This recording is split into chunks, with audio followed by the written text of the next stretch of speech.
आज पीएसएल का भाई क्या शानदार मुकाबला रहा। 228 रन चेज हो गए, जो कि इनक्रेडिबल भाई साहब। इमाद वसीम ने आज मुकाबले को फिनिश किया, अपना रोल अदा किया इतने टाइम बाद। इमाद वसीम भाई साहब आज जिस स्ट्राइक रेट से खेल रहे थे, तकरीबन जो है वो 250 के स्ट्राइक रेट से इमाद वसीम आज खेल कर गए, 230 के स्ट्राइक रेट से। बल्कि आज जो इमाद वसीम है उन्होंने मुकाबले को फिनिश किया सिर्फ 13 बॉलों पर 30 रन की जो इनिंग खेली, वो लास्ट बॉल तक खुद खड़े होकर मुकाबला जितवाया। बल्कि मुकाबला जितवाया इसी के साथ साथ अब इस्लामाबाद यूनाइटेड जो है वो क्वालिफाई कर चुका है प्ले ऑफ के लिए। भाई साहब क्यों लग चुका है, 11 पॉइंट के साथ इस्लामाबाद भी टूर्नामेंट के अंदर इन हो चुका है। 40 रह गया था यार, कहाँ पर 18 बॉलों पर। मैंने तो कहा चेज नहीं होगा, लेकिन इमाद वसीम आज जो बैक किया है इतने टाइम बाद, वो काफ़ी ज़्यादा बेहतर बैक किया है। कई हद तक इमाद वसीम ने यह मुकाबला इस्लामाबाद को जितवाया। इसके अलावा कॉलिंग मुनरो की भी 80 रन की जो है वो शानदार इनक्रेडिबल इनिंग थी, जो कॉलिंग मुनरो ने स्टार्ट दिया, वो भी कई हद तक इस्लामाबाद को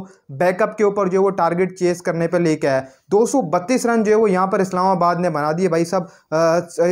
3 विकेटें जो है वो पीछे रह चुकी थी, अभी आपकी नसीम शाह की बैटिंग आ गई थी, लेकिन इमाद वसीम अपना पूरा रोल अदा करके गए और मुकाबले को फिनिश करके गए। अब पॉइंट टेबल के अंदर भाई साहब आपकी इस्लामाबाद यूनाइटेड ने क्वालिफाई कर लिया। अगर पॉइंट टेबल की सूरत हाल देखें तो मुल्तान सुल्तान का आखिरी मुकाबला रह चुका है, 12 पॉइंट के साथ पहले नंबर पर मौजूद हैं। अब इनकी जो पहली पोजीशन है वो मुझे थोड़ी बहुत लड़खड़ाने में आ रही, क्योंकि ये क्या पता अगले मैच के अंदर डाउन हो सकते हैं। इसके अलावा दूसरे पर इस्लामाबाद यूनाइटेड आ चुकी है, एक बार फिर से बड़ी छलांग मार के भाई साहब 10 मुकाबले इनके पूरे हो गए, इनके मुकाबले भी फिनिश हो गए, 11 पॉइंट भी हो गए। अब इन्होंने क्वालिफाई कर लिया प्ले ऑफ में। इसके अलावा तीसरे पर पेशावर ज़ल्मी, जिनका अभी भी एक मुकाबला बचा हुआ है, लेकिन उन्होंने भी जो है वो 11 पॉइंट से क्वालिफाई कर लिया। इसके अलावा कोयटा का आज अभी मैच है लाहौर से, वहाँ अगर कोयटा भी जीत जाता है तो कोयटा ग्लेडिएटर भी भाई साहब प्ले ऑफ के लिए क्वालिफाई कर लेगा। फिर कराची किंग चाहे अपना अगला मुकाबला जीत ले तो वो फिर भी नहीं कर सकती, लेकिन अगर कराची किंग ये चाहती है कि अब के प्ले ऑफ के अंदर हम अपनी जगह बना सके, तो यहाँ से कोयटा को जो उनके 2 मुकाबले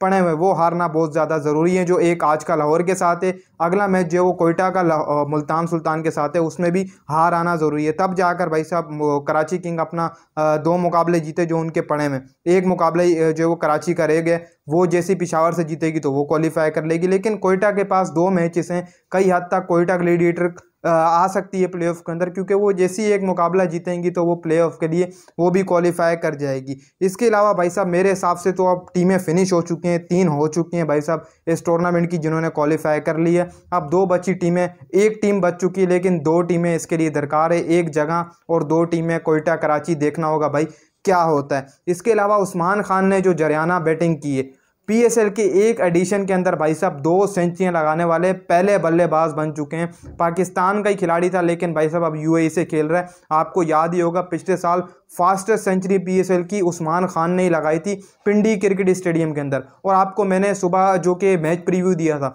उसके अंदर मैंने आपको कहा था कि आज जो पिंडी की पिच होगी वो बैटिंग पिच होगी, क्योंकि जो पिछले मुकाबले जो 3 मुकाबले गुजरे वो दूसरी पिचेस के ऊपर हो, तो ये वाला मुकाबला मैंने आपको बताया था कि आज पिच चेंज होगी। आज पिच चेंज हुई और बैटिंग पिच के ऊपर आज का जो मुकाबला हुआ, और 200 जो है वो 28 रन बना भी सही और चेज भी हुआ। चलो ये मेरी एक प्रेडिक्शन जो है वो काम आई गई, तो भाई इसके लिए लाइक जो है वो लाजमी किया करो, ऐसी प्रेडिक्शन के लिए ये रोज़ आपको देता हूँ।